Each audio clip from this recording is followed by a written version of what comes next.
musumba mumuwulira olulala amanya genja kugamenya atulimba wano yefula na oliya oyo musumba kolagana ne bamafiya owuliddewo erinnya lyonna Bwiino sisi toyogerera shiba mbwa kuna manyote yewana kitiibwa wano wafuna kabuto kabulaza nokajjamu fene tutatonoza owulyawo erinnya Susan Makula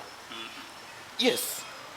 kale ate lwaki agamba nti kubanga yeyo vaasi yasinze okutabula era newoba okebedde wali mu bbaluwa ye vaasi gye yasinze okwesibako simanyi mukyala we simanyi mugamba yajjamu olubuto nze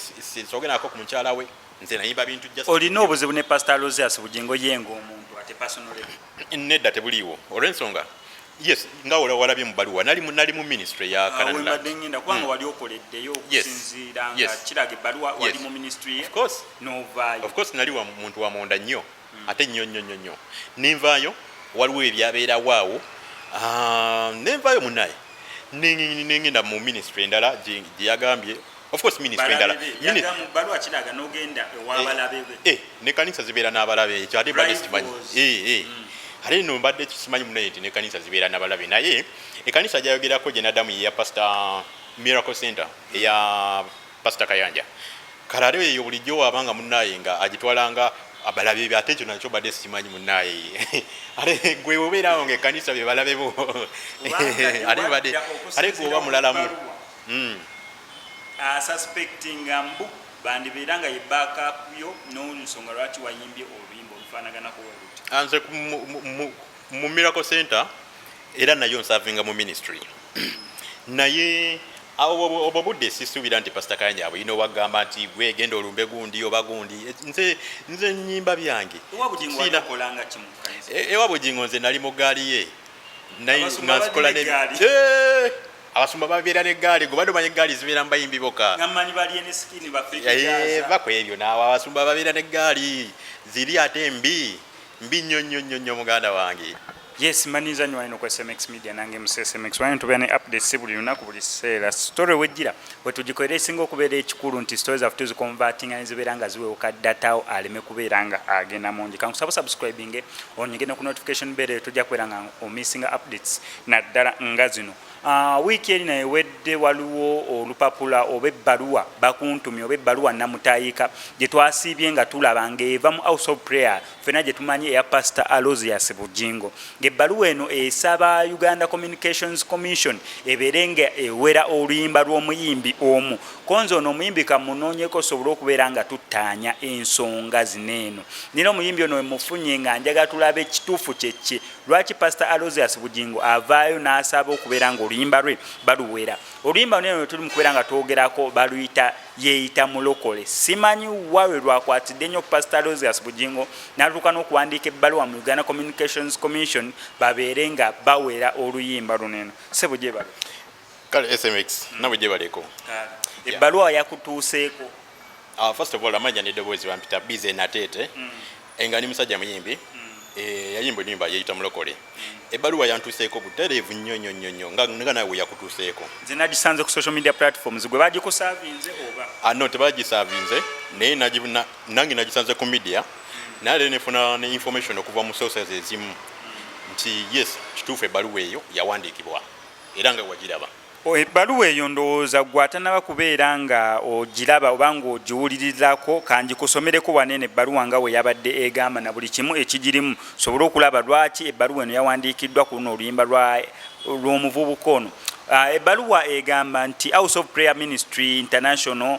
Makerere PO Box ne bagiteekako Kampala enamba y'essimu ne bagiteekako bagiwandiika ennaku z'omwezi nga 7 guno omwezi gwennyingwe tulimu naye nga bagiwandiikira ekitongole Executive Director Uganda Communications Commission Kampala Uganda ne bateekako ensonga reason banning Yeyita Mulokole song from all media stations ng'ensonga gye bawaza ezino wano wammanga it has come to our ministry attention that there is a song called Yeyita Mulokole by Bize Natete, real name Sewati George, being played on some media stations. This song contains lyrics that disrespect our faith, false accusations that led Pastor Alesse Bwiino for conniving with mafia group and further accuse his wife Susan Makula for carrying out an abortion. The named artist Bize Natete was fired from our ministry months back and later joined our rival ministry, whom we suspect to be behind his actions. We therefore request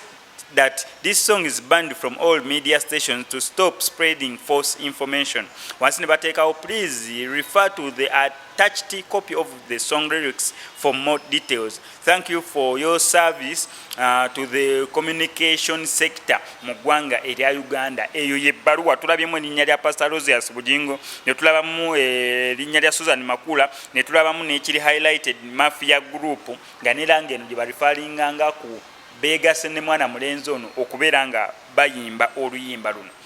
Sebo oluyimba luno eno lwaki oyimba ku Pastor Rosias Bujingo nti Yeyita Mulokole n'owanika ne ku mukyala we Susan Makula nti yagyamu olubuto? Nze Bize Natete oluyimba lwange Yeyita Mulokole woba oluwuliriza bulungi teruliimu linnya eryo lyogedde erya Pastor Bujingo kubanga amanya gamatuufu nga manyi Pastor Rosias Bujingo ow'ekitiibwa naye tegaliimu singa nali njagala gateekamu nandibadde nkola ki ngateekamu naye temuli linnya lya Pastor Bujingo ate n'ekirala n'erya mukyala we manyi n'okulisperinga n'odiwandiika Susan Makula singa nali njagala kuliyimbako n'odiyimbako nali nsobola naye ate saali saateekamu linnya olw'ensonga nti si be bantu bokka oba kale si be bantu be nayimbako oba kitegeera abantu bangi abakola ebintu ebyo. Yeyita Mulokole wali oyimba ku ki? Nali nyimba ku bantu abeefuula abalokole nga beerimbika mu bulokole then ne bakola ebikolobero nga ne babba ssente ez'abantu oli n'akola obwenzi naye nga yeerimbika mu kyaki Yeyita church girl oba church boy oli n'asolooza abantu n'abasolozaamu omusimbi nti ngenda bazimbira wano eno ekizimbe ekinene emyaka 7 ne giggwako naye nga tatadde wadde n'omusingi oli n'agamba ababeera ku Pentagon. Era n'erinnya Pentagon ndimanyi singa lyembadde njogerako nandibadde ndyogera naye soogera ku Pentagon just njogera ku basumba ababeera eyo abakola ebintu ebyo abasolooza sente mantu nti bagenda zimba gundi abasumba abazannya obubadibadi nti ate oli simanyi afunye akabenje masasi biki kale kwegamba ebintu ebifanaganako bwe bityo naye nga nze sirumba Pastor Bujingo munaye bantu bangi abakola ebintu ebyo era oyo wabanga abikola nga lowooza nti yeekayeka abikola munaye bangi ababikola nze mbadde simanyi nti abikola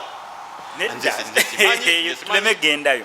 tusooke otuyimbiremu oluyimba ono tusooke tufune ekinyusi lwaki Pastor Rosias Bujingo avaayo okuleeta ebbaluwa mu Uganda Communications Commission bawere oluyimba lwe sooka otuyimbiremu oluyimba oneno. First of all oluyimba lugenda Yeyita Mulokole nga naye amazima yekubya busadale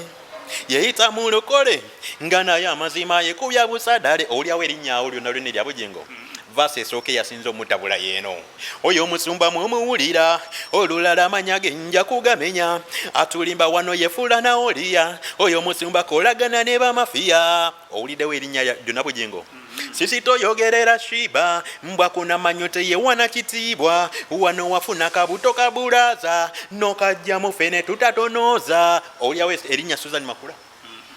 yes kale ate lwaki agamba nti kubanga iyo vasi yasinze okutabula era newoba okebedde wali mu bbaluwa ye vasi gye yasinze okwesibako simanyi mukyala we abasimanyi mugamba yagyamu olubuto nze sogerako ku mukyala we nze nayimba bintu olina obuzibu ne Pastor Rosias Bujingo yenga omuntu ate personal nedda tebuliiwo olw'ensonga yes nga walabye mu bbaluwa nali mu ministry ya Canada kubanga wali okoleddeyo okusinziira nga kiraga ebbaluwa wali mu ministry novaayo of course nali muntu wa munda nnyo ate nnyo nenvaayo waliwo ebyabeerawo awo nenvaayo munaye nengenda mu ministry endala gye yagambye of course ministry endala ne kanisa zibeera n'abalabe ekyo ate mbadde sikimanyi ate no mbadde simanyi munaye nti ne kanisa zibeera n'abalabe naye ekanisa gyayogerako gye naddamu yeya Pastor Miracle Center eya Pastor Kayanja kale ate eyo bulijjo wabanga munaye nga agitwalanga abalabe ate ekyo nakyo badde sikimanyi munaye ate gwe obeerawo ngaekanisa be balabebo ate gweoba mulalamu suspecting mbu bandibeera nga ye backup yo n'ensonga lwaki wayimbye oluyimba olufaanaganako weruti nze mu Miracle Center era nayo nsavinga mu ministry naye Obo budde sisuubira nti Pastor Kanja Bwiino wagamba nti gwe genda olumbe gundi oba gundi nze nnyimba byange ewa Bugingo nze nali mu gaali ye nga nzikola abasumba babeera n'eggaali gwe badde omanyi eggaali zibeera mu bayimbi bokka bako ebyo naawe abasumba babeera n'eggaali ziri ate mbi nnyo muganda wange ye babeera n'eggaali naye for their security reasons kigamba nti gaali zakola kale like okisimplifyinga mulimi olwangu security wise nalikola nga ndi mu security nkulira security awo of course nenvaayo munaye nenvaayo nengenda mu ministry endala era nakyo era yakimanya nga nvaayo kuba saavaayo buvinti oba ki nenvaayo kale ate n'okuwandika nebbaluwa ki era kyanewunyisiza kubanga omusumba yandibadde ankubira akasimu kuba esimu yaye namba yange agirina yandibadde ankubira akasimu nangamba mutabani kiki oluyimba kiki okuba nze ki nemugamba nini munyonyola nti muzeeyi siriko gwenze ennyimba byange naye ate yakuuse bukuusi bbaluwa negenda mu UCC nenaye nenjiraba mu media gwafunyeko esimu okuva mu UCC oba okuva eno mu house of prayer nga bakutegeeza ku bbaluwa emutambula nze ninze ebbaluwa yonna enaava mu UCC kubanga nga walaba nti bagiwandikira UCC so UCC wewa yakubeera luyimba of course eba erina okuneebuuzaako ekirungi nti n'oluyimba ye kennyini omusumba yalubasindikira okitegeera ne lyrics ne bakola ki ne bazaataakinga ate ekirala oluyimba waba kulwera UCC erina okuwandikira media kyetanabakola ate kyetasobola kukola olw'ensonga nti oluyimba teruvuma muntu yenna terumenya tteeka lyonna ekyo UCC tesobola kikola era weenakikola ate nsuubira tesobola kikola olw'ensonga nzikiriza nti UCC kitongole ky'abantu bategeevu oba ekitegeera kikulirwa abantu abasomyeko abayivu so wawandikira ebbaluwa batunula mu nsonga ne bamanya nti eno nsonga ntuufu oba nkyamu okitegeera ensuubira nti era tebajja dduwera munnaye okujjako disappointing surprising naye nga waliwo ensonga yonna gy'oyinza okugamba nti oba yeyaviiriddeko Pastor Losias Bugingo wandiika ebbaluwa besides oluyimba nga waliwo embeera yonna ey'obutakwatagana gwe naye obanga olina engeri gyewamunyizaamuko ekikulu ekiri nze kyensuubira kuva mu ministry eyo okuvaayo ndowooza okyandibadde naawo naye ate okugenda ku miracle nova ewa Bugingo nodde wakayanja ndowooza we wasinga okubeera simanyi lwaki kyamutabula nnyo ate engeri ndowooza ginali omuntu w'omunda oba okitegeera ndowooza kyekisinga omutabula ekyo munaaye naye nze waba alowooza nti oba nina obuzibu bwonna oba nina twala eri byama naye kati ate lwaki kanisa eba n'ebyama sincerely speaking kanisa ya Mukama lwaki ate eba n'ebyama ekirala kanisa ffenna tusinza Katonda y'omu nsobola okusabira wali eri nensabira wali eri nensabira ewaani okitegeera zonna kanisa za Mukama okujjako nga gwogamba nti olina munaye b'osinza abalala toyagala ate tusinze Katonda naye nze nina eddembe okusabira mu kanisa yonna besides complain ya Pastor Losias Bugingo wafunyeko omuntu omulala yenna oba pati endala oba church endala yonna oba omuyimbi yenna agamba mbu akayimba naye nga yakafunye mu ngeri efaanaganako ng'eyo nga omuntu naye agamba akayimba si kalungi oba kavoola ekitibwa ky'abalokole obanga kanisa obanga muyimbi wa gospel omulala yenna tewali kana kayimba buli muntu akaagala nzi buli media gyenkatwala bakazanyirawo bagamba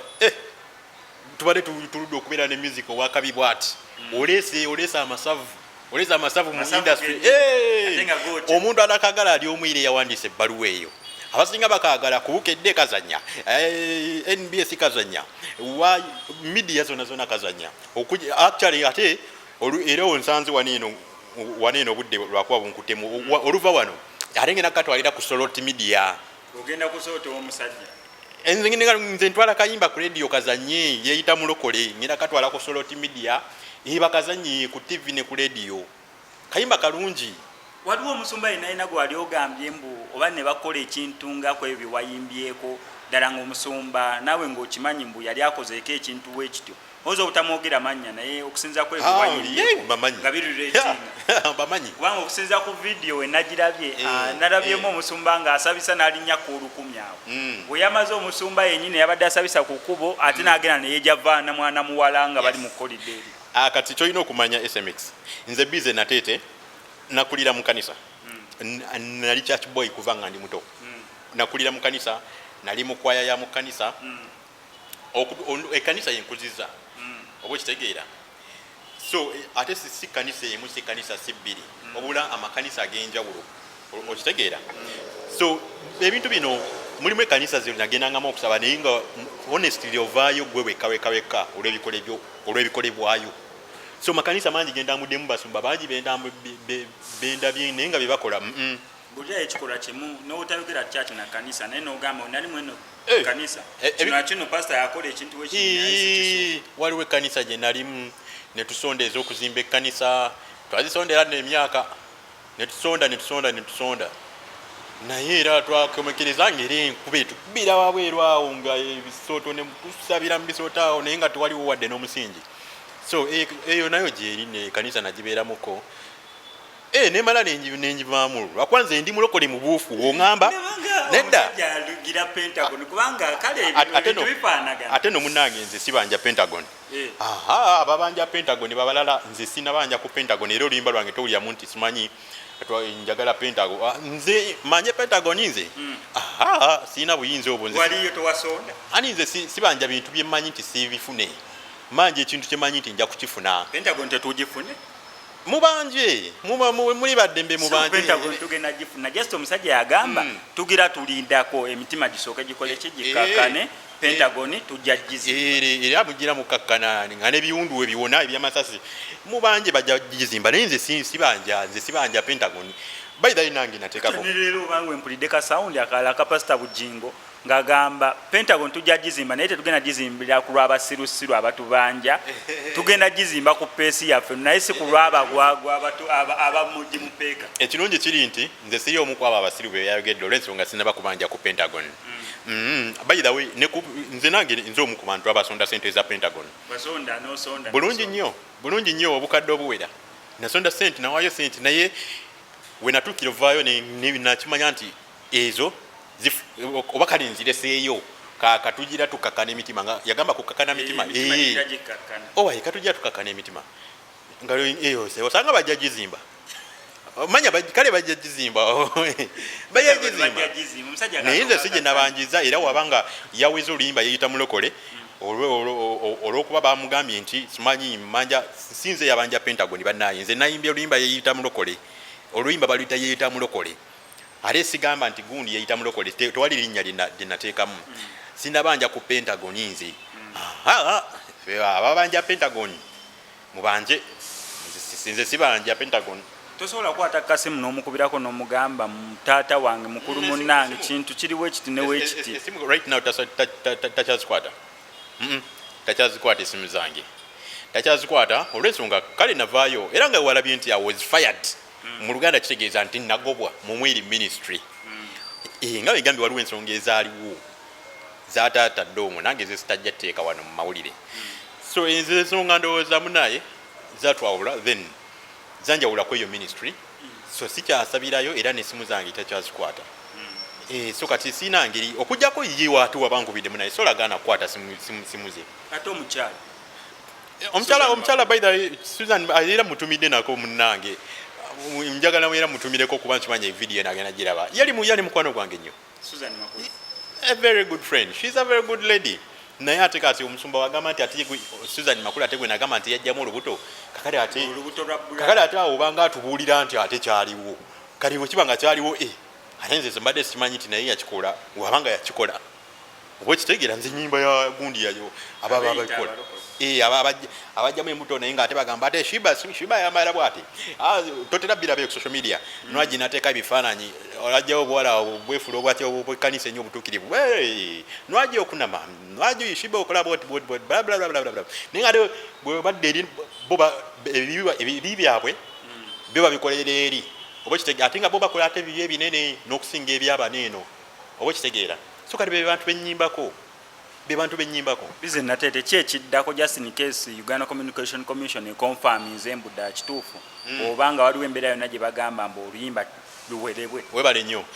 UCC nga wegambye sisuubira nti egenda kuwera nti inaawera oluyimba olwo wabula ate webeeruweze ate UCC si kooti si kyekitongole ekyokuntikko yes fine ye regulating communication naye ate waba nga baluweze yes nsobola ogenda mu kooti nenchalenginga decision yeyo Yes, buterevu nnyo nnyo nnyo, decision solo gichallenging mu court. Waliwo abasumba baloba abantu abalala bonna abakulye emabega ng'ebbaluwa weegamba. Abandi emabega? Oba omuntu nga yakuteekamu ssente oyimba akayimba oba okukola vidiyo nga ministry obanga musumba obanga ki kubanga okusinza ku pasita Alose Bujingo n'ebbaluwa gye yawandiise eraga waliyo omuntu akulye emabega. Ssente ozijjawo eza music ozikola music audio production n'ebisigadde kali yalowooza nti omusumba omulala nti obanga pasita Karanja ateekamu ssente nti muvume okusinziira ku ba rivals be ne mu bbaluwa agamba oba bambi naye nga amunaye osanga aliwe yamusomeddemu information eyo naye nga ate yamulimbye nze pasita Karanja talina budde obwo kati pasita Karanja ate aba ayagaza ki pasita Bujingo nkola gwa kuyimba nyimba ate mpandiika ennyimba specifically oli mu entertainment sector. Yes, so kati wempandiika ennyimba nensasulwa nnyimba nnyingi zempandiise nze nsasula ennyimba nensasulwa nenteeka mu music wange ne shows eri okuyimba business gyojjamu ati nooteekamu kiringa gwe wonaakola edduuka okola edduuka wali eri wojjamu ate tolya zonna nange kyenkola gwe mulimu gwenkola kuyimba omuntu akwetaaze bize nateete nga yandiyagadde oba okusinga oluyimba lwoba yandiyagadde okubukinga oyimba akayimba kaako oba abekkanisa esigadde abetodde baba feelinga mbu oluyimba olwo tewulina problem ne bakufuna bati. Of course kwendi ku nsinga kwesa social media za mirundi esatu kwendi ku Facebook, YouTube ne ku TikTok erinya bize nateete BIZZY ne nateete nga wokiwulira oluyimba olwaliyita Mulokole genda olesa alwagala osobola odusakinga ku YouTube kweruli of course video gyeri yafulumye yes video gyeri yafulumye mwana muwala achekola ali bulala nnyo era yali alina kubeera bulala nnyo kubanga n'abantu era betwalitogerako nabo babeera bulala nnyo of course video gyeri ku YouTube gyeri ne ku TikTok kwendi buli wamu okujjako eri simanyi Instagram Twitter biki ebyo binga yaza mwana okubeera yeyo tononyezaayo nnyo TikTok of course TikTok Facebook YouTube awo nfuna bulungi bize nateete ndi mwana we nateete definitely era nonaba abanoonya era nabo basobola okunfunira kwezi enamba eziri ku social media zange benyininyini abanoonya abamunoonya temujje wange nze saagala ntalo bayinza okujja ne bagikwasaaganya nze temujje wange omusajja wuuno mbeera nateete ku mabiito yewaka waliwo ewaka kyonna kyatuuka ku neko omusajja yabanja Pentagon twagala Pentagon oba batudize sente osanga baali babanja ebintu bye bataateekamu ssente oba bye bataawula musumba ndowooza bambi ne babakolako naye nze sinabanja ate nze nateeka namu nno ssente by the way naye nze sinabanja sina kyemmanjiza oba ki era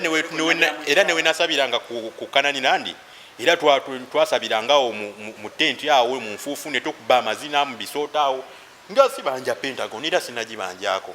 ne paka we natuuka okuvaayo nga sibanjiza Pentagon sinabanja Pentagon just nayimbye kanyimba Yeyita Mulokole